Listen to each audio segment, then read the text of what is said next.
Hello दोस्तों, स्वागत है आपका अपने परिवार बीके क्लासेज में। मैं ज्ञानेंद्र भारिया आशा करता हूं कि आप सब लोग अच्छे होंगे, स्वस्थ और तंदुरुस्त होंगे और अपनी स्टडी को एंजॉय कर रहे होंगे।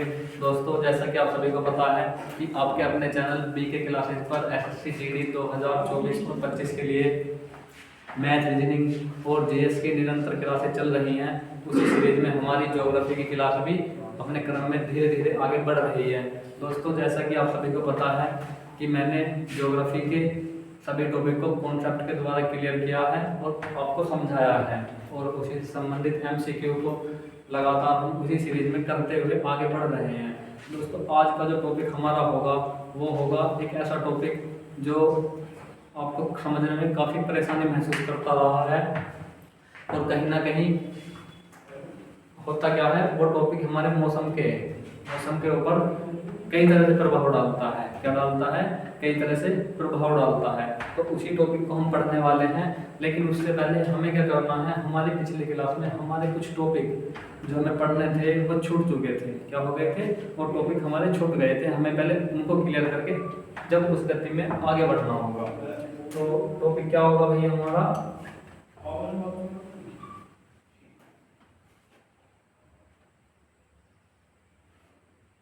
सबसे पहले तो हमने क्या पढ़ा था? हमने पृथ्वी के ऊपर पाई जाने वाली वायुदाब पेटियों के बारे में पढ़ा था। क्या पढ़ा था? वायुदाब पेटियों के बारे में हमने डिस्कस करा था, लेकिन उसमें हमारी कुछ वायुदाब पेटियां रह गई थी। क्या हुआ था? कुछ वायुदाब पेटियां रह गई थी। हमने कौन सी वायुदाब पेटियां पढ़ी थी? हमने पढ़ी थी विषुवत रेखित वायुदाब पेटियां पढ़ चुके थे। विषुवत देखिए वायुदाब पेटी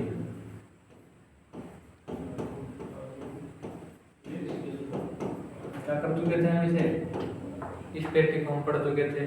मैं आपसे पूछूं कि ये किस तरह की वायुदाब पेटियां हैं? जो हमारी विषुवत रेखीय वायुदाब पेटी है, ये किस तरह की वायुदाब पेटी है? ये निम्न दाब वायुदाब पेटी है या फिर उच्च दाब वायुदाब पेटी है? तो बताइए ये किस तरह की है? ये निम्न दाब की है, यहाँ पर निम्न दाब पाया जाता है या यहाँ पर उच्च दाब पाया जाता है? हम आपकी जानकारी के लिए बता दूं, हमने यहाँ पर पढ़ा था कि सूर्य का प्रकाश यहाँ पर लंबवत पड़ता है, वायु गर्म होकर ऊपर उठ जाती है। जब वायु गर्म होकर ऊपर उठ जाएगी तो सौरमंडल में क्या होगा? वायु की कमी पाई जाएगी, डोलड्रम की स्थिति पाई जाती है यहाँ पर। तो किस तरह की पेटी है? ये एक निम्न दाब पेटी है। कैसी पेटी है भाई? ये एक निम्न दाब पेटी है। हमने चीज क्लियर करी थी अच्छी तरह से। दूसरा हमने क्या पढ़ा था इससे पहले? दूसरा टॉपिक वो क्या था? हमने पढ़ा था उपोष्ण कटिबंधीय वायुदाब पेटी। उपोष्ण कटिबंध वायुदाब पेटी।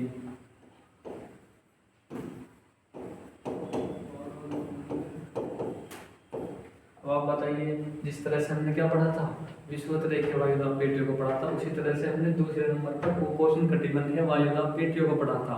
मैं आपसे पूछने लगूं कि हमारी जो उपोष्ण कटिबंध वायुदाब पेटी है, ये कितने डिग्री के अक्षांश पर पाई जाती है? मैंने तुम्हें बताया था ये पेटी हमारी 30 डिग्री से 35 डिग्री अक्षांश, 30 डिग्री से 35 डिग्री अक्षांश के मध्य कौन सी पेटी पाई जाती है? उपोष्ण कटिबंधीय वायुदाब पेटी पाई जाती है। यहाँ पर किस तरह की स्थिति होगी? यहाँ पर वायुदाब किस तरह का होगा? यहाँ वायुदाब उच्च होगा या वायुदाब निम्न तरह का पाया जाएगा? मैंने आपको अच्छी तरह से इन चीज़ों को एक्सप्लेन कराया है। तो किस तरह का वायुदाब होगा? मैंने से पूछने लगूँ आपसे, यहाँ पर क्या पाया जाएगा? निम्न वायुदाब पाया जाएगा या उच्च वायुदाब पाया जाएगा?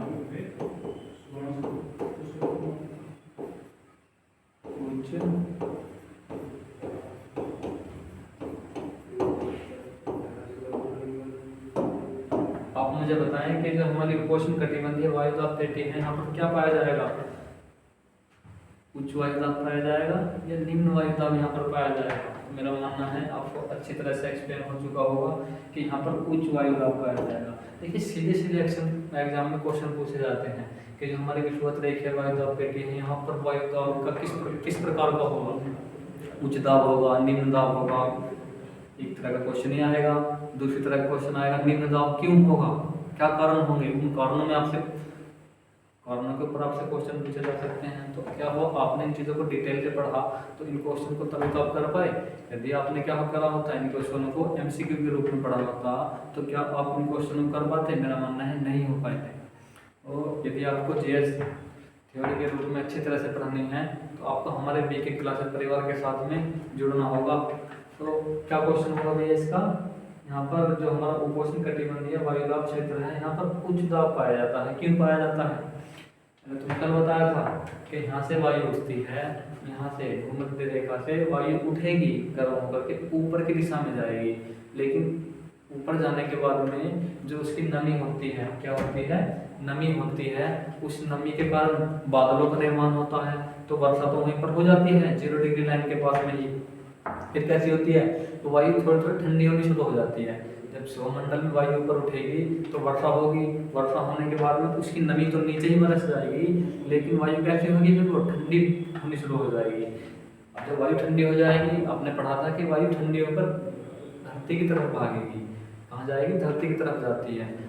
धरती की तरफ जाएगी, यदि नदर्न हेमिस्फीयर में है तो अपने दाएं साइड में ऊपर जाएगी कोरियोलिस बल के कारण, सदर्न हेमिस्फीयर में है बाएं साइड में ऊपर जाएगी कोरियोलिस बल के कारण। लेकिन यहाँ से जो वायु उठती है, इस 0 डिग्री लाइन से जो वायु उठेगी, यहाँ से वायु ऊपर उठना शुरू हुई और इस तरह से यहाँ प्रेशर डालेगी। इस तरह से कहाँ प्रेशर डालेगी? यहाँ पर प्रेशर डालनी थी, नहीं डालनी थी? ये क्या थी हमारी उपोष्ण कटिबंध। उपोष्ण कटिबंध थे दोनों ही हमारे, उपोष्ण कटिबंध।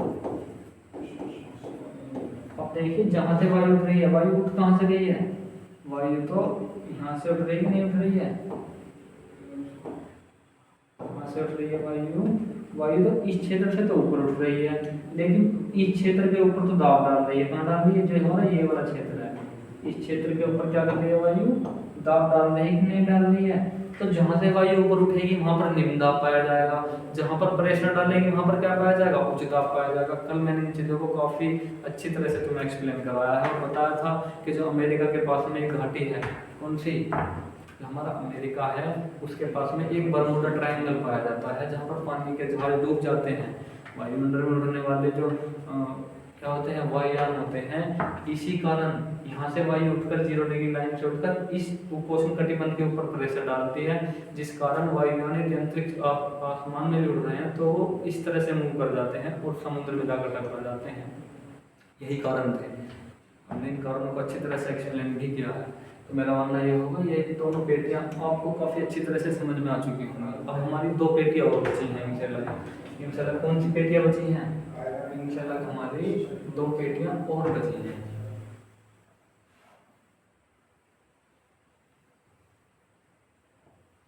मैं बात करने लगूँ, जो हमारी नंबर 3 की पेटी थी वो कौन सी थी? वो थी शीतोष्ण कटिबंध। कौन सी? शीतोष्ण कटिबंध। शीतोष्ण कटिबंध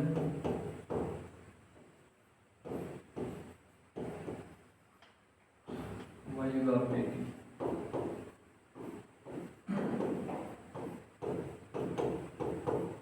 अब मैं आपसे पूछने लगूं कि ये पेटी कैसी होगी?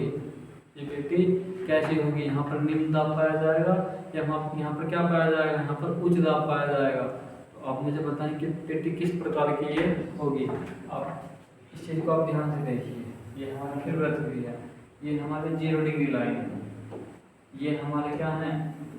शीतोष्ण कटिबंध कह सकते हैं। क्या कह सकते हैं? उपोष्ण कटिबंध।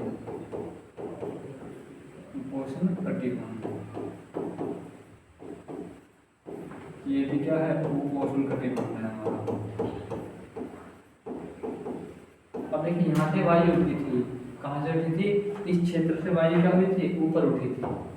यहाँ से वायु उठी थी और कितना प्रेशर मूव करा था उसने? उस वायु ने इस तरफ मूव करा था कि नहीं करा था? यहाँ पर जब वायु यहाँ से उठी और यहाँ पर मूव करा तो यहाँ पर तो क्या हुआ? निम्न दाब पाया गया। जहाँ से वायु ऊपर उठी वहां पर क्या पाया गया था? वहां पर तो निम्न दाब पाया गया था। क्या पाया गया था यहाँ पर? निम्न दाब। अब जहाँ पर वायु ने प्रेशर नीचे की तरफ प्रेशर लगाया था, वहां पर क्या पाया गया था, वहां पर उच्च दाब पाया गया था। मैंने पढ़ा था उपोष्ण कटिबंध, शीतोष्ण कटिबंध, ये चीजें मैं आपको पहले ही बता चुका हूँ। अब यहाँ से वायु थी, यहाँ पर निम्न दाब के कारण क्या हुई, नीचे की तरफ प्रेशर लगाया, तो उपोष्ण कटिबंध में 30 से 35 डिग्री अक्षांश होता है हमारा, 30 से 35 डिग्री अक्षांश। देखिए हमारी कर्क रेखा कहाँ होती है, जो हमारी कर्क रेखा है वो कहाँ पाई जाएगी, वो पाई जाएगी यहाँ। ये क्या है हमारी कर्क रेखा। तो एक कर्क रेखा में थोड़े ऊपर का भाग होता है जिसे कहते हैं हम उपोष्ण कटिबंध। अब यहाँ से वायु क्या हुई, यहाँ से वायु आई और इसके ऊपर प्रेशर डालने लगी उपोष्ण कटिबंध के, तो यहाँ पर उच्च दाब पाएगा क्योंकि प्रेशर ऊपर से नीचे की तरफ पड़ रहा है। लेकिन क्या हुआ, अब ये वायु क्या होगी, जब वायु इस तरह से यहाँ पर वायु बढ़ेगी ऊपर से आकर के, देखिए यहाँ से वायु यदि ऊपर से आ रही है तो आप मुझे बताएं किस दिशा में जाएगी वो। यदि मैं ऊपर की दिशा की तरफ बात करूं तो किस तरफ मुंह कर जाएगी, अपने दाएं तरफ मुंह कर जाएगी। किस तरफ मुंह कर जाएगी, अपने दाएं तरफ, इस तरह से मुंह कर जाएगी।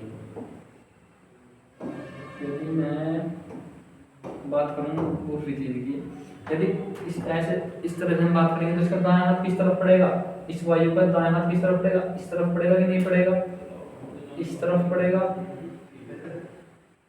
इस तरफ पड़ रहा है।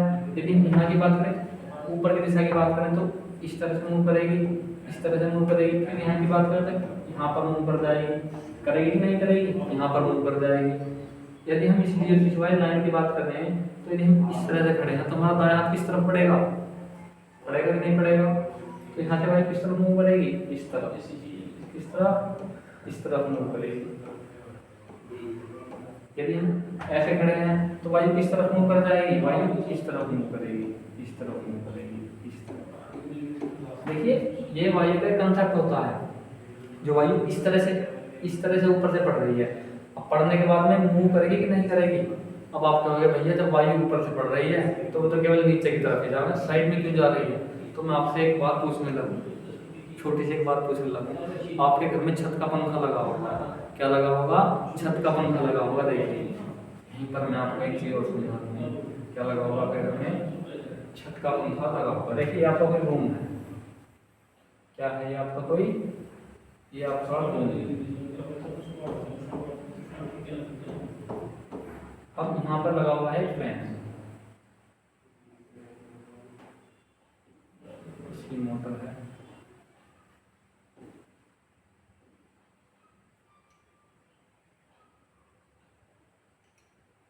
यहाँ पर क्या लगा हुआ है, कोई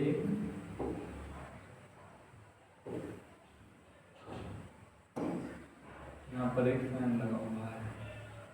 अब इसमें ये क्या है, यहाँ पर कोई फैन लगा हुआ है। तो आप मुझे बताएं जो यहाँ की वायु होगी वो कहाँ पड़ेगी। आप क्या कहोगे भैया इस पंखे से जो वायु जाएगी, ये क्या है, कोई पंखा है। अब यहाँ से वायु इस तरह से, अब यहाँ से जो वायु आएगी इस तरह से मुंह करेगी कि नहीं करेगी। इस तरह से वायु क्या कर रही है, नीचे की तरफ आ रही है। तो ये जो वायु है ये किस तरफ जाएगी, ये नीचे टकराने के बाद में इस तरह से मुंह कर जाएगी दीवारों के पास में। कहाँ से, जो हमारी दीवार होती हैं उसके पास से ऊपर की तरफ मुंह कर जाती है। कहाँ कर जाती है, ऊपर की तरफ मुंह कर जाती है, क्योंकि पंखा ऐसा नहीं है कि हवा बनाता है। वो क्या करता है, जो हमारे वायुमंडल में वायु होती है उसको अपनी तरफ आकर्षित करके सीधी ऐसे निकाल लेता है। तो जो वायु पंखा नीचे की तरफ फेंकेगा तो फर्श में टकरा करके वायु, इस चीज को जाकर आप अपने घर पर जाकर एक्सप्लेन कर सकते हैं। जो छत का पंखा है वो वायु नीचे की तरफ एक्सप्लेन करेगा, करने के बाद में जो वायु होती है वो फर्श से टकराने के बाद में दीवारों के सहारे, किस चीज के सहारे, दीवारों के सहारे पुनः वहीं पर वापस पहुंच जाती है, वहीं पर वापस पहुंच जाती है। यही कारण क्या होता है, यही कारण हमारी इन वायु दाब पेटियों में होता है। वायु 0 डिग्री लाइन से ऊपर उठती है, ऊपर उठने के बाद में जो हमारे अक्षांश होते हैं, अश्वक्षांश, उन अक्षांशों के पास में नीचे की तरफ प्रेशर डालती है, फिर वही व्यवस्था अपनाई जाती है, पंखे वाली व्यवस्था। क्या होता है, पंखे की तरह ही वहाँ पर कंडीशन पाई जाती है। वायु ऊपर से नीचे की तरफ प्रेशर बनाएगी और फिर अपने दोनों तरफ फैल जाएगी। यही कारण यहाँ पर हुआ, वायु यहाँ से बढ़ रही है ऊपर से, इस 0 डिग्री लाइन से पड़ रही है और अपने दोनों तरफ फैलती जा रही है, दोनों तरफ फैलती जा रही है। मेरा मानना यह है, ये कंसेप्ट आपको समझ में आ चुका होगा। सेम कंडीशन होती है यहाँ पर एक पंक्ति की तरह। तो यहाँ से वायु बढ़नी शुरू हुई और अपने दोनों तरफ फैल गई। अब फैलने के बाद में आप देखिए, यहाँ पर मैंने आपको क्या बताया था, यहाँ पर मैंने आपको बताया था शीत कटिबंध होता है। क्या होता है? शीत कटिबंध, इसे कहते हैं हम शीत कटिबंध।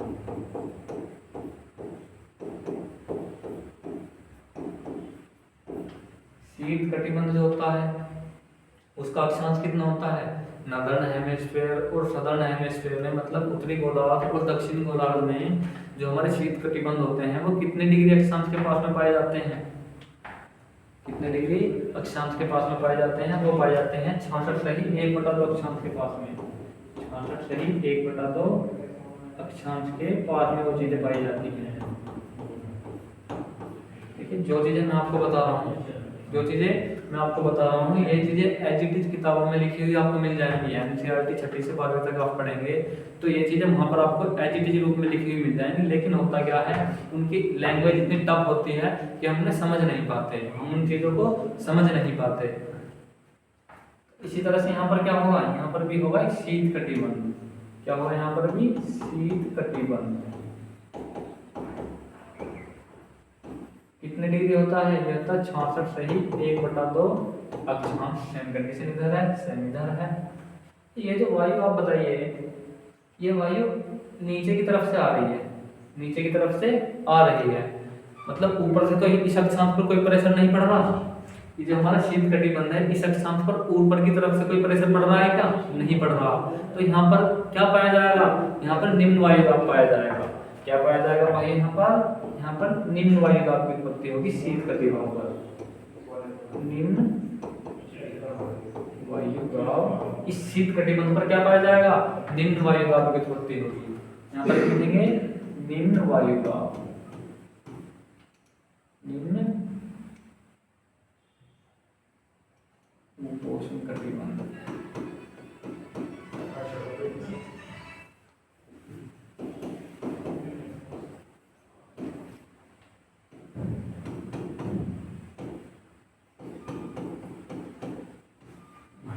शीतोष्ण कटिबंध होता है, शीत नहीं होता।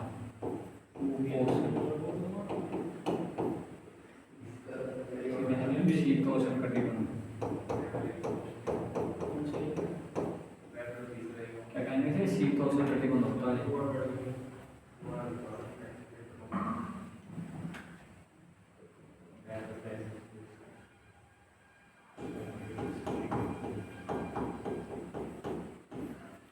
शीतोष्ण कटिबंध। तो यहाँ पर देखिए, वायु ऊपर की तरफ से तो इस अक्षांश पर प्रेशर नहीं डाल रही, प्रेशर किस अक्षांश पर डाल रही है? इस शीत उपोष्ण कटिबंध पर। तो यहाँ पर उपोष्ण वाले पर क्या पाएगा? जो ये था हमारा, यहाँ पर क्या पाया गया था? यहाँ पर उच्च वायु दाब पाएगा, फिर निम्न वायु दाब पाएगा। तो शीतोष्ण कटिबंध पर किस तरह की व्यवस्था पाई गई? निम्न वायु दाब पाएगा कि नहीं पाएगा? सीधे सीधे एग्जाम में एग्जिटिव क्वेश्चन पाए जाते हैं कि भैया शीतोष्ण कटिबंध पर किस तरह का वायु दाब पाया जाएगा, उपोष्ण कटिबंध पर किस तरह का वायु दाब पाया जाएगा। अब चलते हैं हम अपने शीत कटिबंध पर। ये क्या है हमारा? शीत कटिबंध। शीत कटिबंध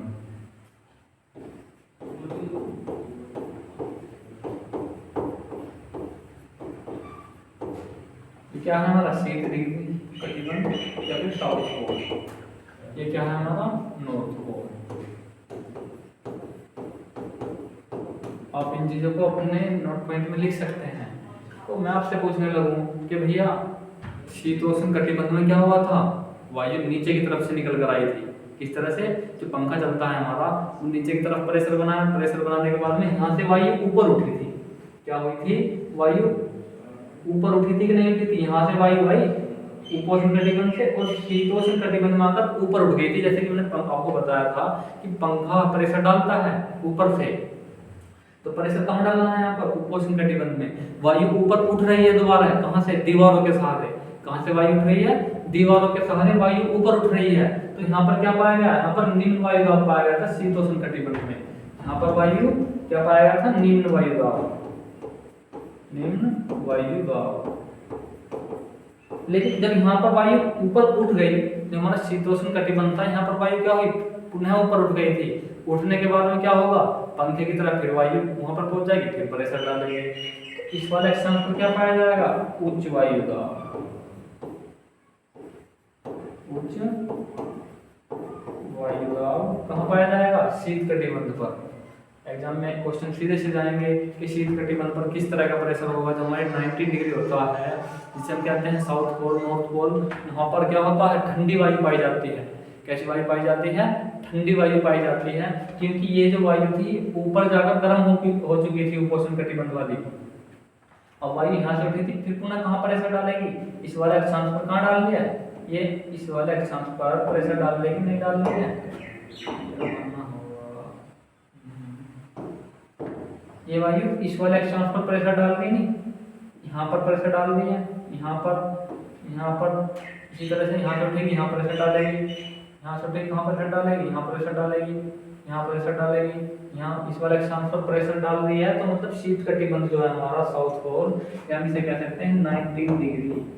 यहाँ पर क्या पाया जाता है, उच्च वायु दाब और ठंडी वायु पाई जाती है।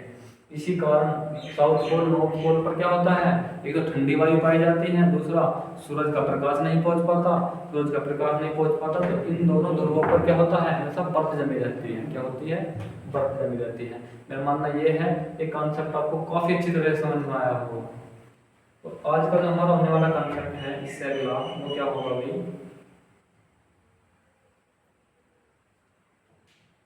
वो होगा हमारा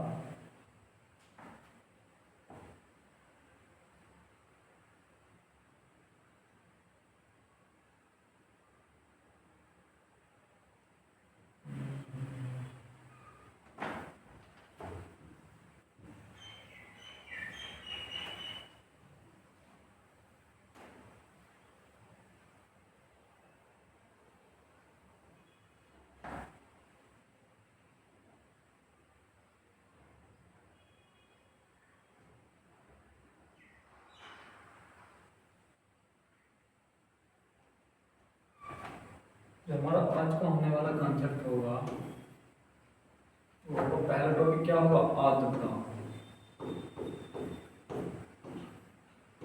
नमी। जो हमारा दूसरा टॉपिक होगा वो होगा हमारा तापांतर। क्या होगा, तापांतर। हमारा तीसरा टॉपिक होगा, सबसे पहले तो हम अपने इन दो कॉन्सेप्ट को पूरा करने वाले हैं। किन दो कॉन्सेप्ट को, आर्द्रता को और नमी वाले चैप्टर को हम पूरा करने वाले हैं। सबसे पहले मैं आपसे पूछने लगूंगा, भैया ये हमारी पृथ्वी है, क्या है, हमारी पृथ्वी है। मैं इस पर ये लाइन खींचने वाला हूँ, इनके नाम कौन लिखकर बताएगा मुझे, इनके नाम आप लोग लिखकर बताने वाले हैं। ये चीज़ें मैंने आपको अभी बताई हैं। इन डिग्रियों के नाम क्या होते हैं, ये मैंने आप बताने वाले हैं। इन डिग्रियों के क्या क्या नाम होते हैं, यहाँ पर कौन सा अक्षांश पाया जाता है, यहाँ कौन सा, यहाँ पर क्या पाया जाता है, इसका नाम क्या है, इसका क्या है, ये वाला कौन सा पोल है, ये साउथ पोल है, नॉर्थ पोल है। ये काम आपका अभी आप मुझे बताने वाले हैं। फिर हम कौन सा टॉपिक क्वालिफाई करेंगे, अपना आर्द्रता, नमी, उसके बाद करेंगे अपना तापमान। देखिए क्या होता है हमारा, ये होता है हमारा ग्लोब।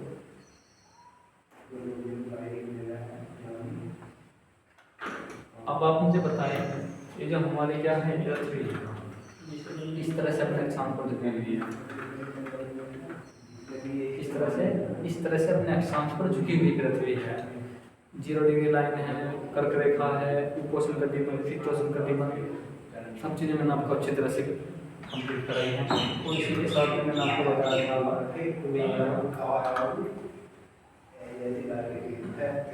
अब मैं आपसे पूछने लगूँ कि जो हमारी पृथ्वी है, यहाँ पर मैं आपसे एक ही क्वेश्चन पूछूंगा सबसे पहले। ये हमारा टॉपिक आज का चलेगा, आर्द्रता। आर्द्रता हम कह सकते हैं, अभी आर्द्रता होता क्या है, आर्द्रता होता है नमी।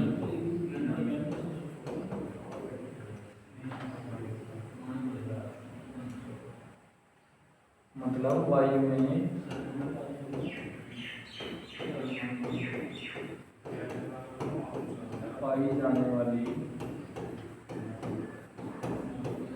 पाई जाने वाली नमी की मात्रा को क्या कहते हैं?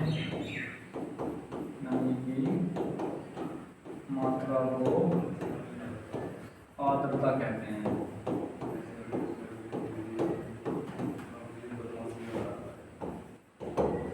अब आप मुझे बताएं कि वायु में नमी किस स्थान की वायु में अधिक नमी पाई जाएगी। मैं आपसे बात करने लगूँ, ये हमारी पृथ्वी है, ये 0 डिग्री लाइन है, मैं तुम्हें बताया था, ये हमारी कर्क रेखा है, कर्क रेखा है, ये हमारी मकर रेखा है,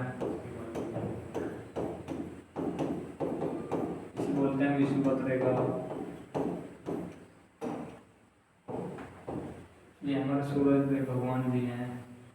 यहाँ से क्या पड़ा था? यहाँ पर पड़ा था, इनके ऊपर प्रकाश पड़ा था। किनके ऊपर? इन रेखाओं के ऊपर प्रकाश पड़ा था। इस तरह आप मुझे बताएं, ये हमारी सूर्य है, क्या है? हमारे सूर्य देव हैं। ये क्या है? हमारा अर्थ है, तो पृथ्वी है। अब आप मुझे बताएं कि इस पृथ्वी पर जो सर्वाधिक गर्मी होगी, सूर्य की किरणें लंबवत होगी, किस स्थिति में पाई जाएगी? देखिए, या तो कर्क रेखा पर, मकर रेखा पर, या फिर 0 डिग्री लाइन पर। तो जाहिर सी बात है, जहाँ पर सूर्य की किरणें अधिक पड़ेंगी वहाँ की वायु अधिक मात्रा में गर्म होगी। क्या होगी? वायु अधिक मात्रा में गर्म होगी। वायु अधिक मात्रा में गर्म होगी तो क्या होगा? वायु ऊपर उठेगी। वायु क्या होगी? देखिए, जब वायु गर्म होगी, मैं तुम्हें बताऊँ, मैं यहीं पर बात करूँ, जब किरणें, तो देखिए सूरज की किरणें पड़ेंगी, मतलब गर्मी पड़ेगी, क्या कहते हैं? गर्मी पड़ेगी। तो क्या होगा? अगला टॉपिक क्या होगा? वायु गर्म होगी। वायु गर्म होगी, और जब वायु गर्म होगी तो गर्म वायु में क्या पाई जाती है? इसी गर्म वायु में क्या पाई जाएगी? नमी पाई जाएगी। क्या पाई जाएगी? नमी।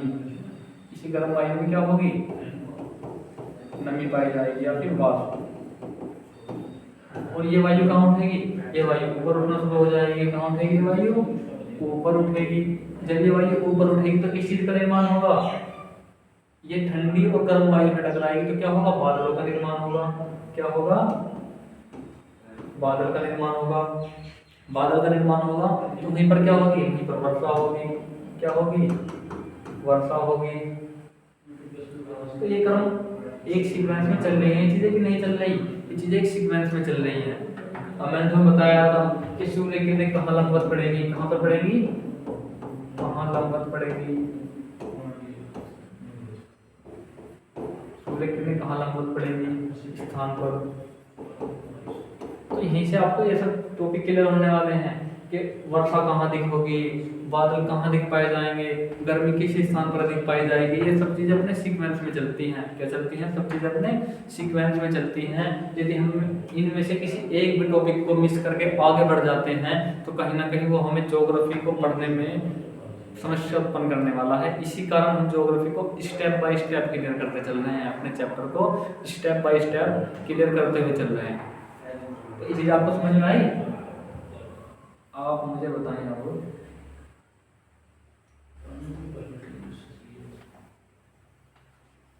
यहाँ पर इस क्षेत्र में, जो हमारा ये वाला क्षेत्र है, इस क्षेत्र में क्या होगा?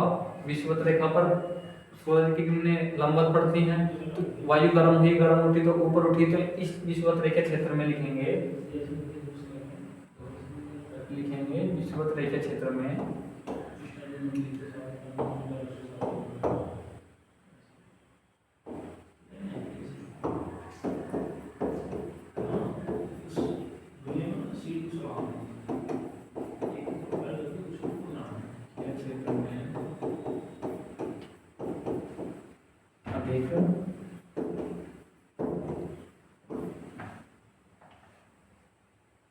धूप के कारण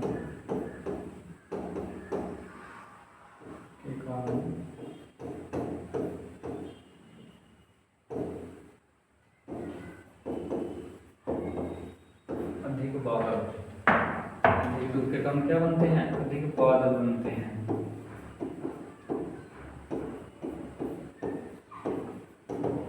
अधिक धूप के कारण अधिक बादल बनते हैं, इसी कारण इस क्षेत्र में अधिक वर्षा होती है। इसी कारण इस लाइन के बाद, लाइन कह सकते हैं, अक्षांश कह सकते हैं, अक्षांश के बाद अधिक वर्षा होती है।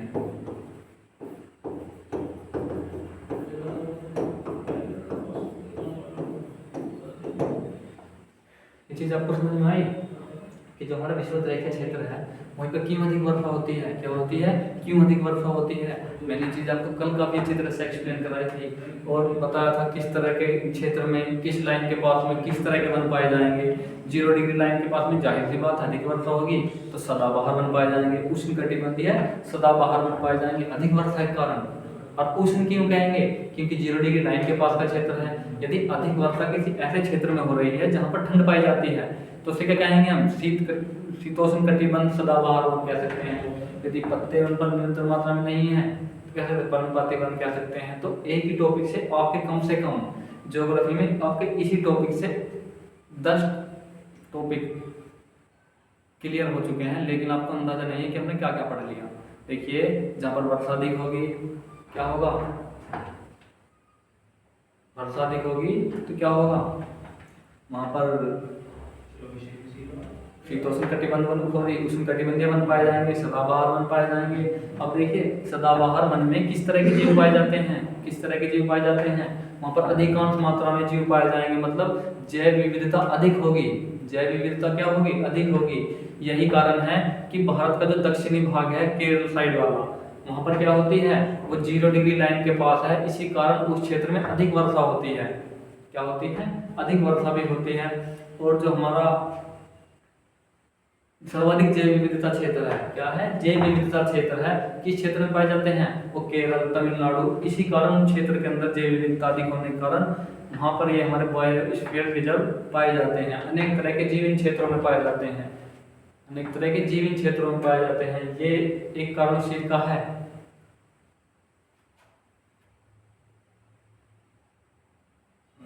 क्या क्या हमने वायु में पाई जाने वाली नमी की मात्रा को आर्द्रता कहते हैं, आर्द्रता कहते हैं। मेरा मानना यह है, आप इसको अपने रफ में नोट कर सकते हैं, क्या कर सकते हैं, आप इसे अपने रफ में नोट कर सकते हैं।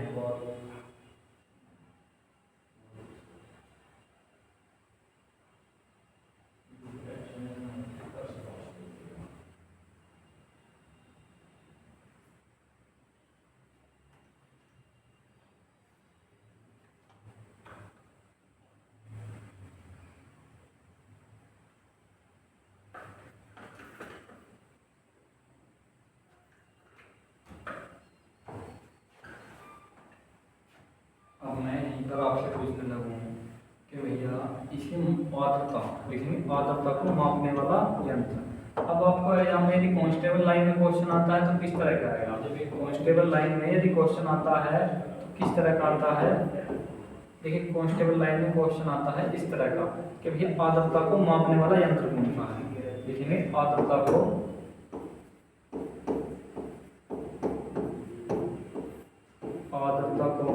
मापने वाले यंत्र को क्या कहते हैं, मापने वाले यंत्र को हाइग्रोमीटर कहते हैं। क्या कहते हैं, हाइड्रो, इसको मैं हाईलाइट करूंगी, क्या कहते हैं भैया इसे, हाइड्रोमीटर।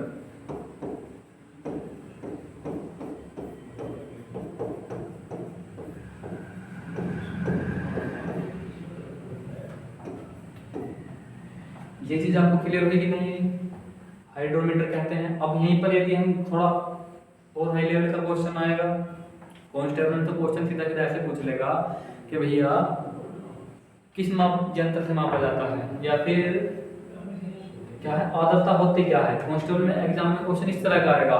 लेकिन यदि आप बैठते हैं यूपीएसआई या यूपी विशेष के एग्जाम में आप बैठते हैं तो वहां पर क्वेश्चन किस प्रकार का आएगा कि भैया आर्द्रता पर तापमान का क्या प्रभाव पड़ेगा, क्या पड़ेगा, आर्द्रता पर तापमान का क्या प्रभाव पड़ेगा।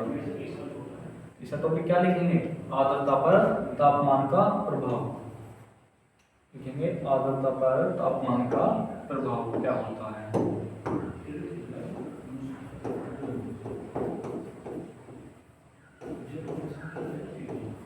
आर्द्रता पर तापमान का प्रभाव।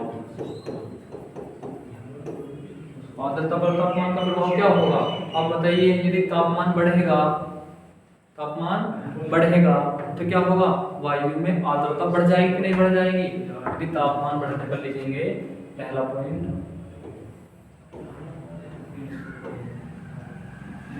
ये डाल करके लिखेंगे तापमान बढ़ने पर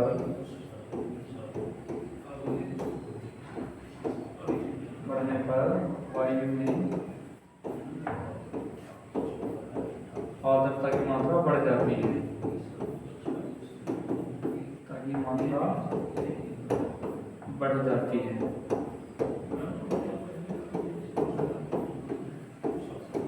यहाँ पर लिखेंगे तापमान घटने पर, तापमान घटने पर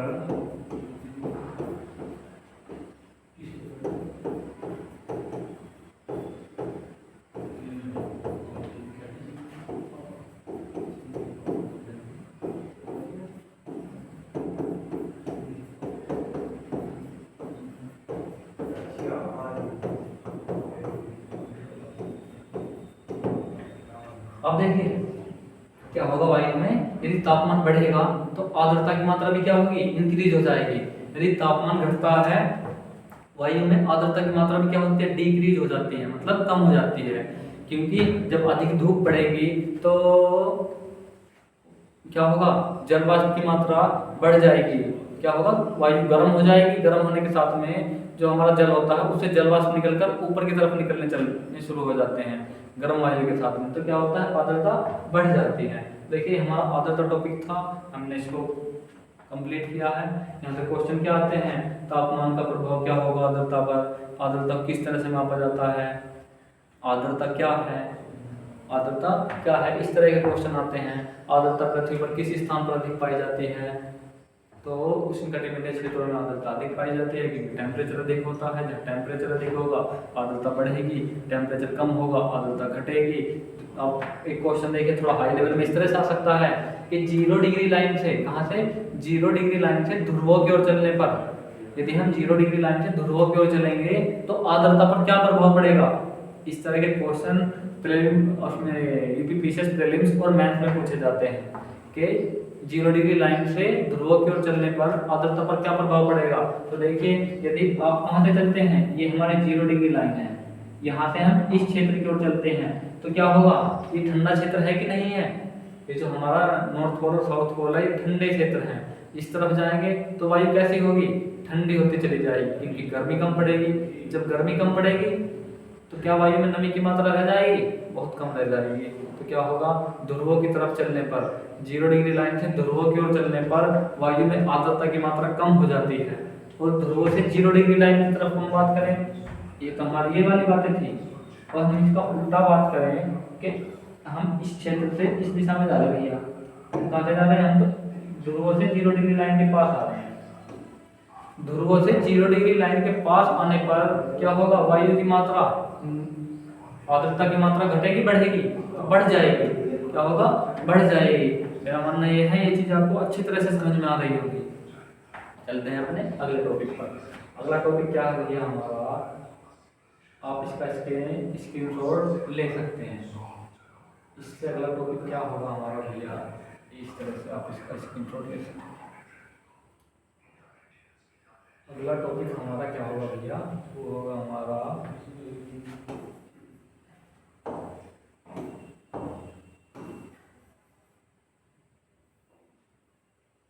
अगला टॉपिक होगा हमारा एल्बिडो।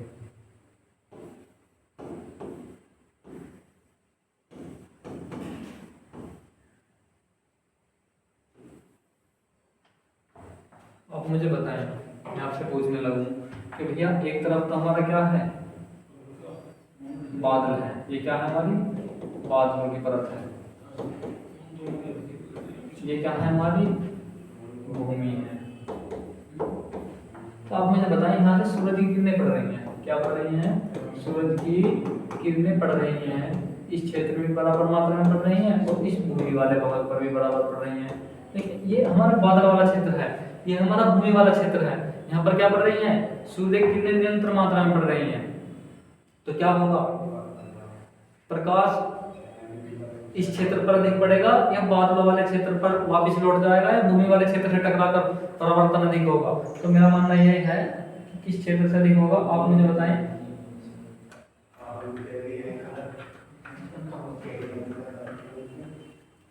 आप मुझे बता सकते हैं किस क्षेत्र से अधिक होगा।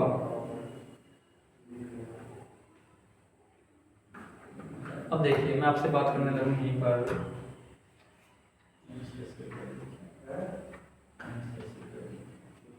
क्या होता है एल्बिडो, लिखेंगे।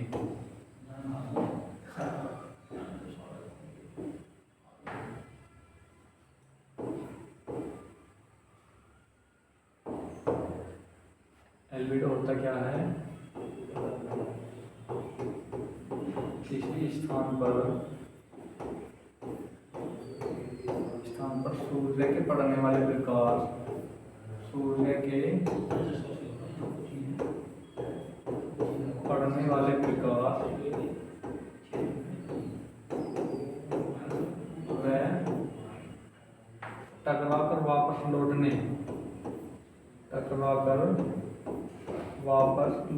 के अंतर को,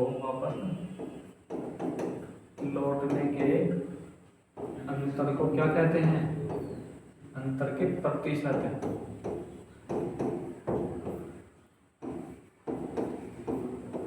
को एल्बिडो कहते हैं। क्या कहते हैं, एल्बिडो कहते हैं।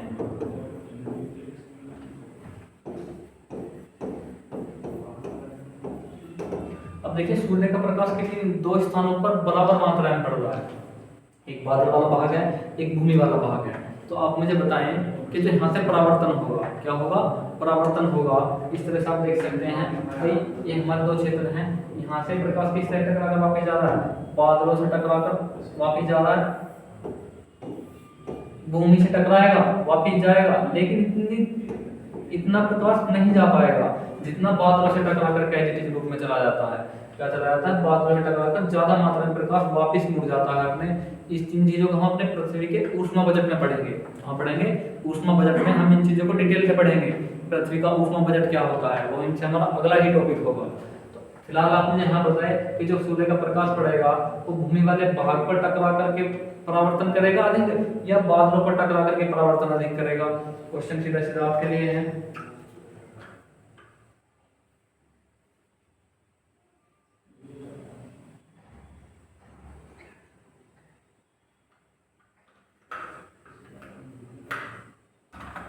तो देखिए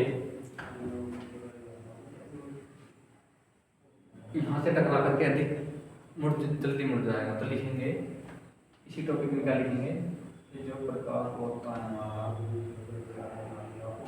लिखेंगे सर्वाधिक एल्बिडो।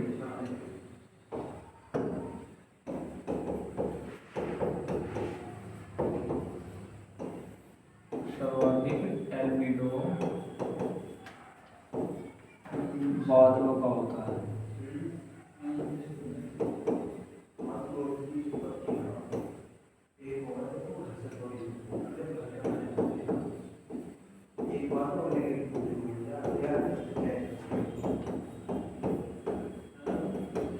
सर्वाधिक एल्बिडो बादलों का होता है, लिखेंगे बर्फ।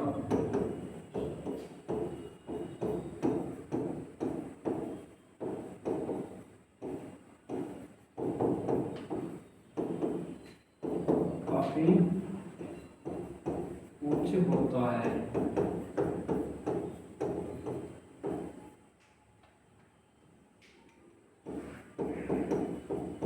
तो आप मुझे बताएं, जो हमारा बर्फ होता है, ध्रुवीय क्षेत्र है या कोई ऐसा भाग जहाँ पर बर्फ जमी हुई है, जैसे हमारा हिमालय पर्वत है, वहां पर क्या हुआ, वहां पर प्रकाश पड़ता है सूर्य का। जब प्रकाश पड़ेगा तो क्या होगा, उस बर्फ से टकरा करके एजिटिव रूप में मुड़ जाएगा। लगभग 19% प्रकाश सूर्य का जो बादलों पर पड़ता है, कितना पड़ता है, बर्फ पर पड़ने वाला 80 से 85% प्रकाश, 80 से 85% प्रकाश जो बादलों पर सॉरी बर्फ पर पड़ता है वो टकरा करके वापिस अंतरिक्ष में पहुंच जाता है। परावर्तन के कारण क्या होता है, परावर्तन हो जाता है, सूर्य के प्रकाश का टकरा कर कहां पहुंच जाता है, वापिस पहुंच जाता है। और यदि हम बादलों की बात करें तो जो प्रकाश बादलों पर पड़ता है उसका 90%, कितना, 90% भाग परावर्तन हो जाता है। परावर्तन होकर कहां जा रहा है, वापिस चला जाता है। तो प्रकाश के पड़ने वाले और वापिस लौटने वाले अंतर को हम क्या कहते हैं, एल्बिडो कहते हैं। बादलों क्या होता है, सर्वाधिक एल्बिडो होता है, प्रतिशत क्या होता है बादलों का, सर्वाधिक होता है। एग्जाम में सीधे सीधे क्वेश्चन पूछे जाते हैं। अब यहीं से एक क्वेश्चन निकल कर आता है कि भैया तुमने हमें एक बात बताई कि जहां पर सूर्य की किरणें अधिक मात्रा में पड़ेगी टेम्परेचर वहीं का अधिक होगा। तुमने बताया कि भैया 0 डिग्री लाइन के पास में तो क्या होता है, सूरज की किरणें लंबवत पड़ती हैं अधिकांश मात्रा में, जो हमारी भूमध्य रेखा है। लेकिन जो हमारा सर्वाधिक तापमान जो होता है वो अल अजीजिया, पहले कहाँ था, अल अजीजिया यानी लीबिया देश है, वहां पर अल अजीजिया नामक स्थान पर था। लेकिन अब कहाँ है, अब डेथ वैली अमेरिका में स्थित जो विश्व का सर्वाधिक तापमान वाला स्थान है, कहाँ है, वो डेथ वैली अमेरिका में है। वो तो 0 डिग्री लाइन से काफी ऊपर है। तो ऐसा क्यों है, क्या कारण है, उन कारणों की हम चर्चा करेंगे। हालांकि मेरा मानना यह है कि उन कारणों को आप जान भी गए होंगे, लेकिन आपको अंदाजा है नहीं कि आपने क्या सीख लिया। देखिए क्या हुआ, आप मुझे बताइए, यहीं पर हम बात करने वाले हैं। ये क्या है, हमारी पृथ्वी है। मैंने तुम्हें बताया था शुरू में कि भैया पृथ्वी का हमारा बहुत अहम रोल होने वाला है इन अक्षांश और देशांतर का। क्या होने वाला है, बहुत ज्यादा अहम रोल होने वाला है अक्षांश और देशांतर का। ये हमारी 0 डिग्री लाइन है, ये हमारी कर्क रेखा है, ये हमारी मकर रेखा है, यह है ये नहीं है, ये हमारी जो क्या है, विषुवत रेखा है।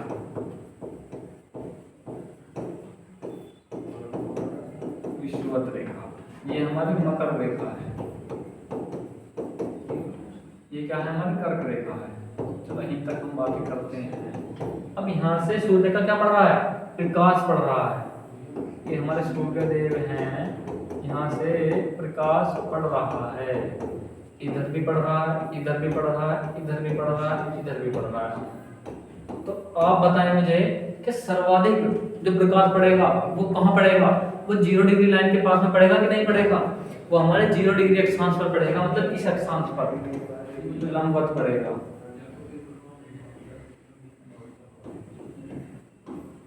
लंबवत यहाँ पर पड़ेगा, तो यहीं पर इस विषुवत रेखा पर क्या होगा, अधिक बादलों का निर्माण होगा। क्या होगा, वायु गर्म होगी इस 0 डिग्री लाइन पर ही। देखेंगे वायु गर्म होगी, वायु जब गर्म होगी तो किस चीज का निर्माण होगा, बादल का निर्माण होगा। और जब बादल का निर्माण होगा अधिक यहाँ पर, तो सूर्य का प्रकाश फिर पुनः पड़ेगा यहीं पर। और मैंने बताया था कि सूर्य का प्रकाश पड़ने के बाद में यहाँ से सूर्य का प्रकाश अधिक बादल, यहाँ पर लिखेंगे बादल अधिक है, यहाँ पर ये बादल हैं 0 डिग्री लाइन के पास में। तो सूर्य का प्रकाश यहाँ पड़ा और यहाँ से टकरा कर मूव करा कि नहीं करा, मूव कर गया, मूव कर गया। तो 0 डिग्री लाइन पर गर्मी क्या हुई, थोड़ी सी कम हुई, लेकिन वर्षा अधिक हुई अधिक बादलों के कारण, अधिक बादलों के कारण वर्षा अधिक हुई। अब देखिए आप कहेंगे कि भैया दक्षिण गोलार्ध में भी अनेक देश हैं, ऑस्ट्रेलिया वगैरह है, यहाँ पर अधिक टेम्परेचर क्यों नहीं देखा गया। तो मैं बताऊं, जो हमारा नदर्न हेमिस्फीयर है, ये वाला नदर्न हेमिस्फीयर वाला भाग है, तो ये हमारा सदर्न हेमिस्फीयर वाला भाग है। यहीं पर अल अजीजिया है, नदर्न हेमिस्फीयर में दक्षिण अफ्रीका का देश है अल अजीजिया, लीबिया का एक शहर है अल अजीजिया। वहां पर टेम्परेचर पहले अधिक होता था, लेकिन अब कहाँ होता है, अमेरिका में होता है। क्यों होता है, क्योंकि वो हमारा इस अक्षांश के पास में है, इस वाले अक्षांश के पास में है अमेरिका। यहाँ पर वहीं पर एक अल अजीजिया देश है जहाँ पर क्या होता है, अधिक टेम्परेचर होता है डेथ वैली में अमेरिका की। तो ये चीज आपको समझ में आई कि 0 डिग्री लाइन के पास में होते हुए भी टेम्परेचर अधिक अमेरिका में किया जाता है। लिखेंगे इसी कारण, बस ये हमारा 4 मिनट का टॉपिक हो रहा है। लिखेंगे 0 डिग्री लाइन जगह पर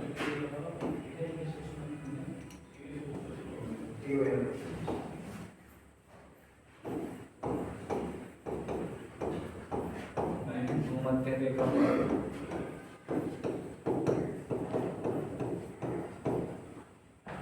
बादल अधिक होने के कारण बादल अधिक होने के होने से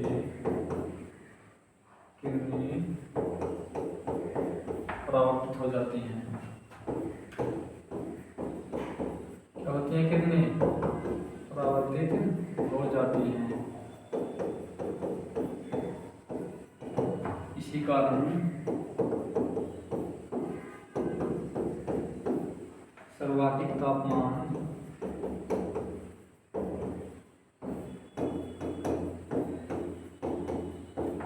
0 डिग्री लाइन से थोड़ा ऊपर दर्ज किया जाता है। 0 डिग्री लाइन से थोड़ा ऊपर दर्ज किया जाता है।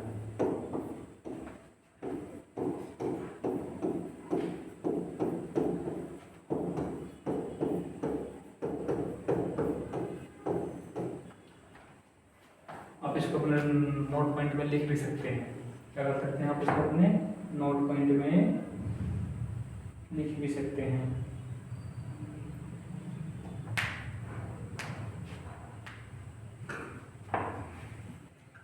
तो क्या ये चीज़ आपको समझ में आई? मेरा मानना ये होगा कि ये चीज़ आपको समझ में आ चुकी होंगी। यहीं पर एक नोट पॉइंट लिखेंगे। सर्वाधिक तापमान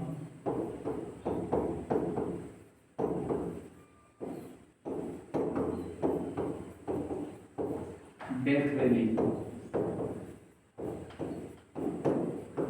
देखिए डेथ का मतलब होता है मृत। क्या होता है? मृत।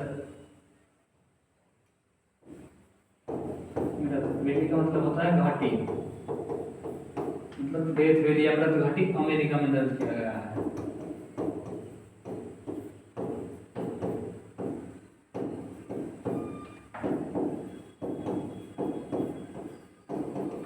ये चीजें आपको अच्छी तरह समझ में आ चुकी होंगी। तो दोस्तों ये कॉन्सेप्ट हमने आज अच्छी तरह से क्लियर किया कि कहाँ पर टेम्परेचर अधिक होगा, कहाँ पर कम होगा, और बादलों से किस तरह से प्रकाश का परावर्तन होता है, बादल बनते किस तरह से हैं। हालांकि टॉपिक हमारा पूरा अलग होगा, वर्षा वाला चैप्टर जो होगा वो हमारा पूरा अलग होने वाला है। लेकिन कहाँ क्लियर किया हमने इसे अपनी क्लास में कंप्लीट किया है। तो मेरा मानना ये होगा दोस्तों ये क्लास आपको काफ़ी अच्छी तरह समझ में आ चुकी होगी। और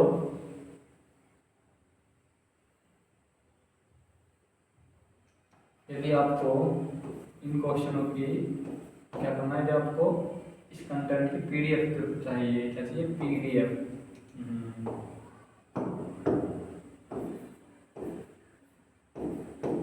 तो आपको बीके क्लास की टेलीग्राम चैनल, बीके क्लासेस के टेलीग्राम चैनल